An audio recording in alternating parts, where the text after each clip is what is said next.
Welcome to Cartoonist Kayfabe. My name's Ed Piskor. I'm Jim Rugg. Jimmy, we got to talk about the Red Room trade paperback and the variant covers for the next round, but what do you have up front? As always, Ed, patreon.com/Jim Rugg, where you can download out-of-print zines and mini-comics. That's going to be giving people some headaches at home. You're showing off the black and white zine here, the BW zine.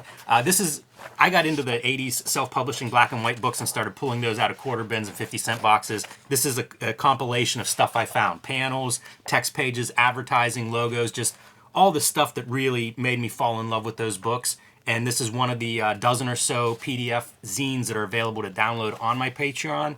I also have a lot of original art, script, layouts. Basically, you can see how I make the comics I make, like Street Angel, Plain Janes, Octobriana, and much more at my Patreon. So join me on patreon.com/Jim Rugg, and you can enjoy the BW zine to start right away. Hey, Jimmy, how you say that guy's name? Dave Cooper told us. Very different than how I've been saying it. Totally. All right, man. Can we talk Red Room for a hot minute, man? Dig in. The trade paperback is upon us, and the Trigger Warnings miniseries is going to start rolling out in December. Let's talk about the next round, man. The Trigger Warning stuff, because we can now talk about those variant covers that are associated with issue number 1. First, up on the screen, you're taking a look at the Eddie P variant, which is the silhouette of the Rat Queens, man. The Rat Queens issue, which is being serialized on my Patreon right now, is issue 1 of Trigger Warnings. And I thought of this image before I even thought of like what the comic was going to be. And what the comic illustrates is a complete Red Room video. You know, on some of the other comics that are out there right now, it's like you see a glimpse, a little glimmer of a particular Red Room vid. I wanted to illustrate an entire one, and not even just an entire video, but like one of the epic ones. So you see that entire video kind of transpire in that first issue, along with some story to go along on the top tier and bottom tier. The video happens in the middle. It's pretty rad, man. So that variant cover is available as an incentive to retailers. You got to get 5 copies of Red Room for that to be orderable. One of the flyest covers I ever seen in my entire life is that Jim Rugg variant cover. Jimmy, can we take a look at the original art? Put it under the camera. Boom. Look at this thing. Going Zap Comics, issue number 0. Jimmy, this works better than it should. Yes, it does. I was surprised by this. You know, you get these ideas and we talk about them a little bit here and there. You never quite know how they're going to turn out till you actually start drawing it. And I was very pleasantly surprised by how well this Robert Crumb image kind of worked for a Red Room, you know, doctored up a little bit with some Red Room accoutrement. And it was a good fit, man. It really, I was pleased with how this one turned out. This hatching is fantastic, man. What were you using for this? I think this is all markers. Yeah. The last book that I drew was predominantly with markers, microns and things like that, fine liners. And I've gotten kind of comfortable using them. Yeah. I just did a commission for somebody with them, and they're, you know, all these tools have their own nuance, and you get used to it. And so that's what I was kind of warmed up with, and so that's what I started with on this one. And again, happy with the results. Yeah, let's take a look at the color for this cover, and that is a 1 in 10 incentive. I forget how, like, you know, how the ratio kind of thing works, man. Store orders 10 copies of Red Room, they're going to be able to order the Zap Comics joint, and this thing is freaking fantastic, man. Super thrilled. Sometimes there's a contrast between the covers and Red Room. I feel like this one kind of complementary. It's surprising, man, because like when you sold it, it's like, I get it. I see where you're going with it, man. But then when you start to add car batteries and you realize that our fetal guy on the Zap Comics cover is not, like, it's not an electric plug like in his belly button. That shit is somewhere else. The gravity of the situation is so much more clear. This hand, by the way, is taken from the Keep on Truckin'. You know, so keeping the Robert Crumb idea, you know, is adding some extra elements to this cover. Genius, man. And that logo is just, I mean, Crumb's lettering's phenomenal, you know, so being able to play with that kind of lettering style and try to come up with something that fits Red Room but based on his lettering, it's so much fun looking at his lettering. Thank you so much for the pleasure. variant, Jimmy. The people, you've become a cottage industry in the Red Room universe, man, with these variant covers, and a cottage industry of variant covers is my homie Peach Momoko, who also provided a variant cover like she did with issue 1 of the Antisocial Network. This is a 1 in 25 variant featuring the character that she's gravitated toward the most, Mistress Pentagram. All right, man, let's take a look at the trade. It's finally out. Going to be available November 9th on Tuesday in the book market, November 10th in the direct market comic book shops. With the cover, dude, one of the things that we were thinking about is like, let's make this thing look wet. So you got the kind of gloss, but you have a matte finish on the lettering. It's about tactility when you make these books, man. It's got to be a pleasant experience to look and feel and touch. And maybe not to look. well, it depends on what your kink is, man. That's true. You know what I'm saying? So let's just go through this thing really quickly to give people kind of like a sense of what the new material is in the comic. If they were waiting for the collection, if they have the issues, and they want to know what the added value is with this collection. You know, we were teasing it for a month and a half or so.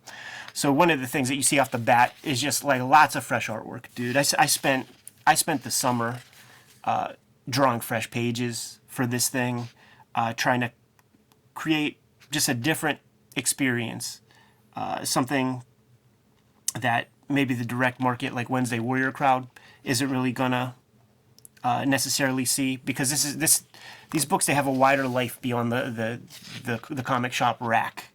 Sketchbook section, the first draft, and a director commentary in the end.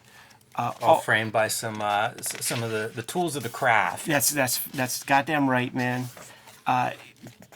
Draw a lot of new stuff to kind of introduce and exit out of the stories that you're familiar with from the pamphlets. There is some storytelling that goes along with these video pieces, man, and it all has to do with where you see the sort of time signature is with these videos, right? You know what's funny is I haven't looked at that at all. I mean, I've been through this book several times and never noticed that play bar. Yeah. You know, go back one and let's just shout out The Far Side one more time for anybody who hasn't seen that before, because I absolutely adore that one. Cow tools, man. I had a friend over hanging out drawing. They're like, did you ever hear of this cartoon called Cow Tools? And I'm like, Cow Tools? Nah, I never heard of it, man. What is that? And then they pulled up the Far Side joint, and I'm like, oh, Cow Tool. Yes, of course. That day, I'm like, there has to be a Cow Tool. Because like when you see that Cow Tools cartoon, it looks like violent, you know, because I'm in the Red Room mindset, man. So I see those tools, and I could think of like surreptitious uses for such weird looking objects. I just love that there's Gary Larson reference in this book. So you see the play bar, man. The sort of storytelling that I incorporate with that is when we get to the very last image of that stuff. See, this is a little glimpse of the Rat Queens from issue 1 of Trigger Warnings. But where is it? Oh, yeah. The Beelzebub bloodbath, man. Like, got this clown, got this monkey jumping at him, and you see that play bar has barely gone anywhere, dude. There's a lot of video left to watch the second this monkey touches that guy, man. The end. This is letting you know, man, that it's a classy, tasteful comic book you're reading right here, man.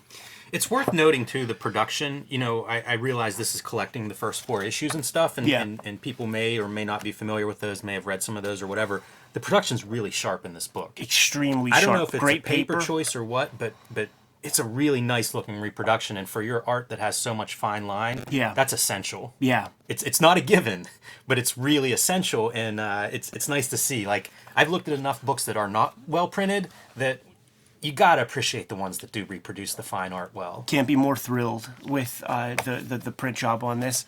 I was, because I'm in Red Room Universe, right? Like, I'm looking at crazy stuff online. One of the crazy things that I was watching was field dressing deer and bringing them back to the butcher shop to just see how that works, man, because I have like a cannibal character that might have to field dress a human or two. And seeing these guys hang up these deer with these like sticks behind the Achilles tendon, when you introduce that to humanity, freaking extra brutal, dude. Make you want to turn to a vegetarian. Yeah, I grew up in that culture. Yeah. We butchered our own deer, so like soup to nuts, man. I saw that whole process up close and personal. Respect, man. Sketchbook Nice section. to see that applied in your art, Ed. So, like, for the first issue, almost every page is penciled this way, where it's just like a very quick kind of sketch on typing paper. Scan it in, convert it to like a blue line, blow it up to 11 by 17, and do most of the drawing in ink. So I wanted to show an example of that. I wanted to show an example of the original character designs for some of the, like, this poker face character, breakout character. I saw a lot of Halloween costumes with it. There's a damn video that was made that is very, very freaky and scary. But one of the things you might note is, like, proportionality is something I was playing with. And I was thinking about doing like a Peter Chung, Aeon Flux kind of proportionality with the characters. But I just couldn't get it to work. Like, I couldn't see it in my own mind. I couldn't convince myself how to exactly draw that. But you could see that, like, there were like these ideas of like super small heads, very distorted kind of figures. Good notation too. This stuff that you're saying is insightful, but it's also in your captioning. One of the nice benefits of this book for me when I was going through it is finding out some of that stuff, because as much as we've talked about it, that's the first I'm hearing about Peter Chung is in this book, and that's kind of cool. Yeah, like when another piece, man, that we sort of teased on the channel like for a while was that you and I took like a screenwriting course, and in that screenwriting course, we kind of did like initial first drafts of future works. We manipulated the course for our own use, not because we want to become writer directors or something like that, just to make better comics and get a different point of view from somebody with expertise in just storycraft, right? So this is like what I produced during our time, taking that class. I wrote and drew a 100-page comic like this, just very quick, very fast, something that I can present in class, show off, get feedback for. And I'm going to be serializing this across the 3 trade paperbacks because I'm putting 32 pages in each book. And you can see this is my scripting process, basically. Now this is a very different comic than issue 1 of Red Room, of what it became, but I had to do this to arrive at the place for the actual, finished comic. There was a lot more theater of the mind, and I say that when you see a silhouette like this, right? A lot more theater of the mind, in as much as I wanted it to be more psychological, until you were like, but the fun of it is the video. So I'm like, you know what? I'm gonna take that. You're right, man. You do see like little bits, like things like this idea showed up in the free comic book day comic. There's plenty of stuff in here that did see the light of day. There's some stuff in here that will see the light of day. But I do think that it's valuable. I would love to see, first drafts of other comics included. And a big part of the books that I put together is kind of me imagining what I would like from my favorite comics. I would love to see all the Frank Miller thumbnails or something, A Dark Knight. Yeah, I think this is a pretty awesome bonus feature. We talked to so many cartoonists and about how they write, how they work, how they put their ideas together. And I think exactly what you said, Ed, a first draft like this, even if the finished piece is very different, there's so much value in this. Things that you see and can go, oh yeah, this could be used somewhere else, or this could be used really well. This should be a feature piece.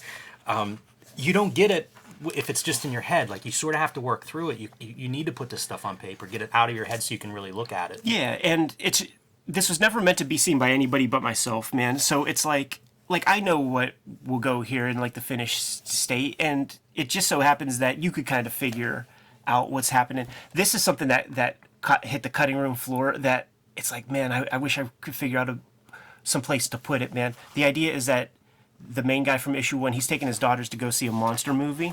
They're in the theater checking this stuff out, and this is the screen, and then this is their reactions and stuff. And I wanted it to seem like it was projecting from his forehead. Like the images that you see on screen are like That's a cool idea. Like projecting from his brain onto the screen. The girls are scared, but he's like eating popcorn and freaking loving it. It didn't have a place. That's a really fun idea. One, for the 80s slasher movies and point of view of how those are used, but also like we've seen so many videos, reaction videos of crowds, like for Jaws or Star Wars or something. That's a neat idea. Yeah. So like these kind of sequences, like this page right here shows up in this kind of sequence shows up in some version in the actual comic, but it starts off at this place. And for the final piece of the book, man, there's a glimpse into the mind of a maniac, and this is my opportunity to kind of explain what was in my mind while putting this comic together. Some of the influences, some of the things I was trying to accomplish on these pages, and once again, like I said earlier, like I would like to see this kind of treatment from the cartoonists that I really liked, that I really like, that I really enjoy, and there are comics that exist, like the Chester Brown books, like From Hell, that have this kind of material that I appreciate, so I wanted to include some of that in there for myself. This is illustrating one of the captions where these are the original pencils for whatever page this was, and it went from this beat to this beat, and you said something like, dude, he's got to take the eyeballs out and like put them in front of his own face. And I'm like, Jim, you're a genius. I have no memory of saying that. So I made sure to name check you. But I do like that moment. Like I did that. I did a book plate that looked like that. Yeah, totally, Ben. Here's the hexagram one, Mistress Pentagram right there. I might even say in here, like, man, nobody picked up on that one. A lot of extra material included in the trade paperback. Amazon bought half the print run, and I really encourage the comic shops to invest in this comic because that first printing is going to go, and from what I'm reading and seeing about supply chain shortages, it might take a while for a reprint to hit the comic shop. So I do encourage the shops to order this heavy, get it put on, have an archive of it, man, because at this point right now, Jimmy, I'm like 22 pages away from finishing book 2 of this book collection. That's coming out in about 6 or 7 months, and which is actually the exact time frame of how Hip Hop Family Tree first worked. One trade came out, and it's like 6 months later the second one came out, and it made that first volume sell so much extra. Ain't a bad thing, man, to have this in your coffers, in your war chest at your local comic shop. But the book is available right, on November 9th. The Trigger Warnings comic is going to be coming out in December, and final order cutoff is Monday, November 8th, man. So you see the variant covers for Trigger Warnings. Go to your local comic shop, pressure them into ordering these things if you want them, and make sure you pick up your comics. But a lot of Red Room left to go in the 2021 calendar year, Jimmy. Without further ado, let's get that out of here, man. What do you have? Join me on patreon.com/JimRugg. Download out-of-print zines and mini comics there, including that BW zine we showed off at the top of the show. You can also see original art of mine, a lot of process stuff, similar to some of your back matter in Red Room, Ed, at patreon.com/JimRugg. I already said my whole spiel, man. Got to thank the Kayfabe crew. Got to thank you, Jimmy, for providing these super cool variant covers that help goose the numbers, get people excited and interested in chasing after Red Room comics. What else do we have? I just want to say, too, it's fun going on this journey. Like, I think about myself as a kid, like, drooling over Wizard Magazine because I could see, like, a penciled page. Right. And trying to figure out how this works. We've gotten to see kind of this whole thing go on in Cartoonist Kayfabe from concept to now book in hand, buy it at your local comic shop, see how it's made in the back. That's a great journey, and I'm happy to have a front row seat for it. It's been a pleasure watching this come together, and I mean, it's a big project. I think it's easy to take for granted if you're at home and you just read these books, or you go to the comic shop and see a shop full of books. It's easy to take for granted what that process is. Seeing it up front and in person, or seeing it through these Cartoonist Kayfabe videos, man, this is the shit that inspires me. Is like, this is how you do it, and it's a lot of time and a lot of hard work. But here's the book to show for it. Yours was the first, Jimmy. This is the second to sort of gestate from the Cartoonist Kayfabe channel, and we're just getting started, dude. We're just getting started. It's exciting to see. I think that's a good enough place to leave it, Jimmy. Given those marching orders, we're going to be on our way. Make more comics.